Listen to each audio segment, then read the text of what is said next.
সোমা যার তার হাত থেকে ফুল নেয় না। আমিও আজকে ফুল না দিয়ে এখান থেকে যাবো না। টনি, অনেকে বলে দে যে আমি রাস্তায় দাঁড়িয়ে এই বখাটে ছেলেদের মতো টিজিং করা একদম পছন্দ। আর তাছাড়া আমার ভাই যদি জেনে যায় মাংস কসাইখানায়, হাড্ডি হসপিটালে। আলহামদুলিল্লাহ। বাহার খাবার কথা শুনে কাউকে আল্লাহর শুকরিয়া আদায় করতেই প্রথম। সত্যি আমার সাথে সবকিছু প্রথমবারই দেখবেন, কারণ আমাকে প্রথমবারই দেখতেছ। এরকম ছেলে তো রাস্তাঘাটে সব জায়গায় পাবেন না, পাবেন যেহেতু এরকম ছেলে রাস্তাঘাটে বারবার পাবেন না, তো সবকিছু প্রথমবারই ঘটবে, এটা তো অভ্যস্ত হয়ে যায়। শোনেন, একটু মার খাওয়াই যায়, ব্যাপার না, খাওয়া যায় না। আমার যখন নাতি হবে নাতনি হবে, ওদের কাছে আমি কি বলবো, দাদা দাদির জন্য কি করছে, গল্প তো বলতে হবে নাকি?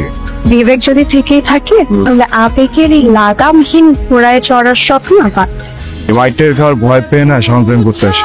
বুঝছি, তোমার কপালে শনি আছে, রেডি থেকো। আমার কপালে রবিও আছে, আমার কপালে সোম আছে, আমার কপালে মঙ্গল আছে, আমার কপালে সবই আছে।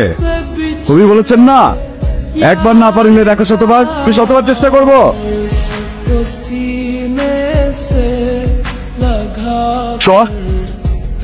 আরে তোমার রক্ত খেয়ে গেছে।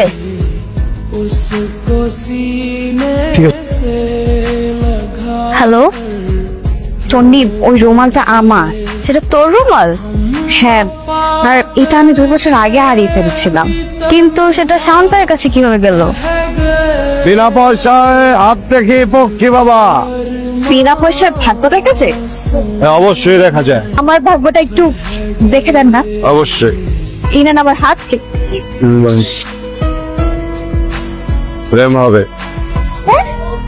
ইউনিভার্সিটিতে, যখনই ভর্তি হতে যাবে ভয়ঙ্কর একটি প্রেম হবে, একটা ছেলে প্রেমে হাবুডুবু খাবে।